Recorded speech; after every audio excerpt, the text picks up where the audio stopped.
बहुत समय पहले की बात है। शहर से दूर नंदुपुर गांव में अजीत और उसकी पत्नी सीमा रहने आए थे। सीमा माँ बनने वाली थी। उनका एक बेटा भी था जिसका नाम नीलेश था। नीलेश बड़ा ही समझदार लड़का था। वो अपने माँ पापा से बेहद प्यार करता था। सभी लोग शहर से गांव में शिफ्ट हो जाते हैं। अजीत अपनी पत्नी और बेटे को समझाता है। सीमा, इस गांव में हम लोग नए नए हैं, अभी हम किसी को भी नहीं जानते और तुम माँ बनने वाली हो, इसलिए तुम्हें अपना ज्यादा ध्यान रखना होगा। और नीलेश, तुम भी ज्यादा इधर उधर मत जाना, अभी हमें यहाँ का कुछ पता नहीं है। ठीक है पापा आप चिंता न करें, मैं अपना और माँ का ख्याल रखूंगा। अच्छा, मुझे बाजार से कुछ सामान खरीदना है, तुम अपनी माँ के साथ घर पर ही रहना और किसी भी अजनबी को घर में मत आने देना। हाँ पापा, मैं माँ का अच्छे से ख्याल रखूंगा। अब आप सामान ले आओ। तुम मेरी बिल्कुल भी चिंता मत करो, नीलेश है न मेरे साथ। ठीक है ठीक है। ये कहकर अजीत बाजार से कुछ जरूरी सामान लेने चला जाता है। उसे सामान लेते लेते देर हो जाती है और रात भी होने वाली थी। अब मुझे घर चलना चाहिए, रात भी होने वाली है। नीलेश और सीमा मेरा इंतजार कर रहे होंगे।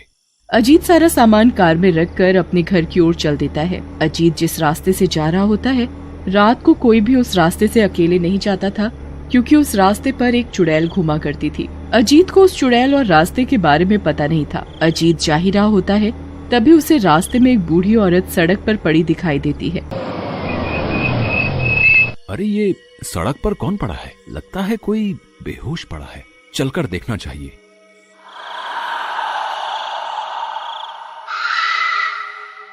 अजीत वहीं सड़क पर अपनी गाड़ी रोककर उस औरत के पास जाता है। अजीत उस औरत को उठाकर उसके मुंह पर पानी के छींटे मारता है और उसे होश में लाने की कोशिश करता है। तभी उस बूढ़ी औरत को होश आ जाता है। मैं कहाँ हूँ और मैं यहाँ कैसे आ गई? और तुम कौन हो बेटा?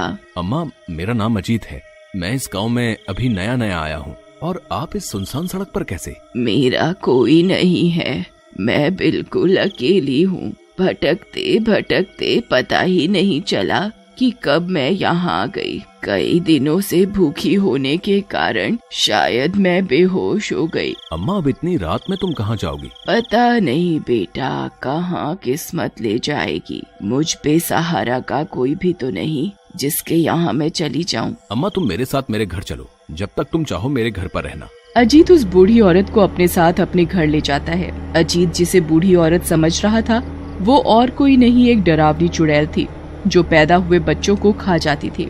उधर सीमा को अजीत की चिंता हो रही थी। नीलेश, तुम्हारे पापा अभी तक नहीं आए, मुझे तो चिंता होने लगी है।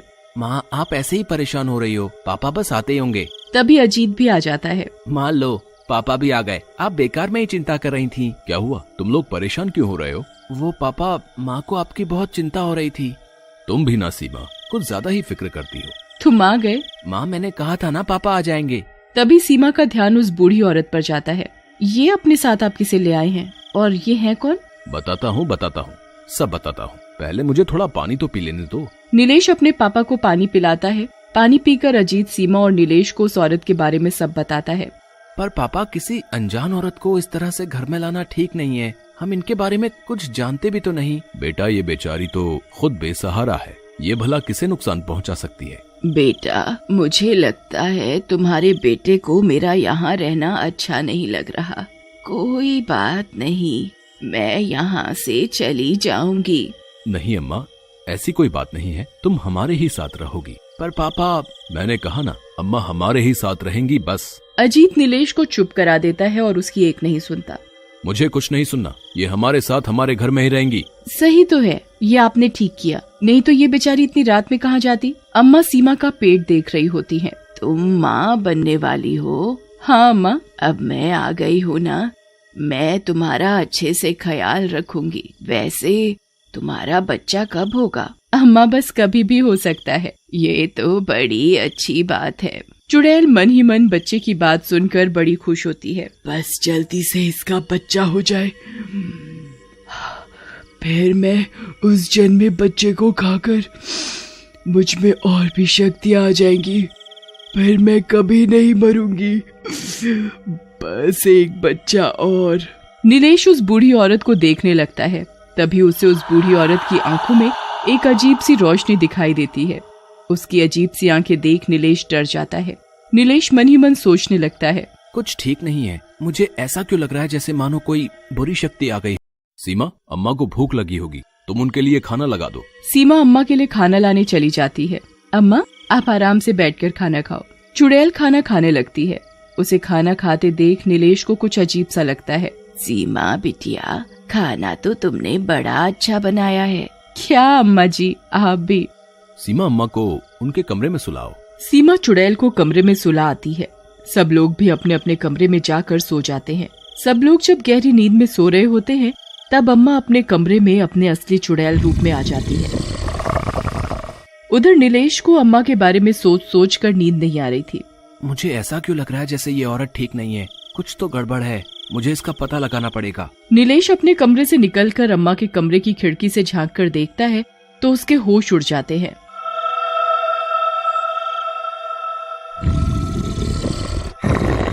वो अम्मा को चुड़ैल के रूप में आते देखता है। ये तो चुड़ैल है, ये अम्मा नहीं है। पर ये हमारे घर में क्यों आई है? मैं अभी जाकर माँ पापा को बताता हूँ, पर कोई मेरी बात पर यकीन नहीं करेगा। मैं करूँ भी तो क्या करूँ? पर ये चुड़ैल चाहती क्या है? तभी चुड़ैल जोर जोर से हंसने लगती है।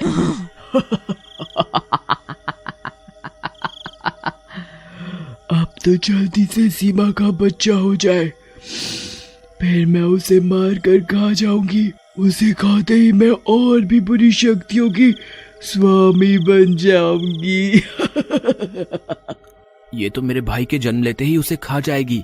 ये तो बड़ी खतरनाक चुड़ैल है। मैं क्या करूं? मेरी तो कुछ समझ में नहीं आ रहा। नीलेश चुपचाप वहाँ से अपने कमरे में जाकर लेट जाता है। उसे चुड़ैल के बारे में सोचते सोचते नींद आ जाती है। और अगले दिन, सीमा, मैं कुछ जरूरी काम से बाहर जा रहा हूँ, तुम अपना ध्यान रखना। पापा, आप कहीं मत जाओ। ये तुम्हें क्या हुआ? तुम तो कभी ऐसा नहीं करते, फिर आज क्या हुआ?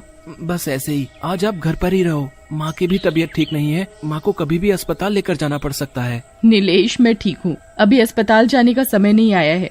जब आएगा मैं खुद बता दूंगी। तुम नाहक ही परेशान हो रहे हो। चुड़ैल नीलेश की बात सुनकर अंदर ही अंदर गुस्सा होती है और नीलेश को अपनी डरावनी आंखों से देख रही होती है। नीलेश उसकी लाल आंखें देखकर बुरी तरह डर जाता है। अरे, मैं हूँ ना, तो चिंता किस बात की? जब बच्चा होगा ना, मैं सीमा का पूरा ध्यान रखूंगी और खुद सीमा को लेकर अस्पताल जाऊंगी। नीलेश मन ही मन कहता है। इसी बात का तो डर है कि तू चुड़ैल मेरे भाई को जन्म लेते ही खा जाएगी, पर मैं ऐसा नहीं होने दूंगा। तभी थोड़ी ही देर में सीमा की तबीयत खराब हो जाती है। वो नीलेश से कहती है, नीलेश, जल्दी से अपने पापा को फोन करके बुलाओ। हाँ माँ, मैं अभी अभी पापा को फोन करता हूँ। नीलेश माँ को बताता है। माँ, पापा का फोन नहीं लग रहा। अम्मा, मेरी तबीयत बहुत खराब है, आप जल्दी से मुझे अस्पताल ले चलो। हाँ सीमा बिटिया, तुम चिंता मत करो, मैं तुम्हें अभी अस्पताल ले चलती हूँ। चुड़ैल सीमा को अस्पताल ले जाती है। उधर सीमा एक सुंदर बच्चे को जन्म देती है। सीमा होश में नहीं थी। चुड़ैल बच्चे को गोद में लेकर सोचती है, अब वो दिन दूर नहीं जब मेरे साथ बुरी शक्तियाँ होंगी, पर मुझे उससे पहले इस बच्चे की पूजा करनी होगी, तभी मैं इसे खा सकती हूँ। उधर नीलेश चुड़ैल की नजर बचाकर अपने पापा को फोन करके चुड़ैल के बारे में सब बताता है। नीलेश बेटा, तुम चिंता मत करो, तुम अपनी माँ के साथ ही रहना, उसे बिल्कुल भी अकेला मत छोड़ना। मैं गांव वालों से किसी तांत्रिक के बारे में पता करके उसे घर लेकर आता हूँ। अजीत गांव वालों को उस चुड़ैल के बारे में सब बताता है।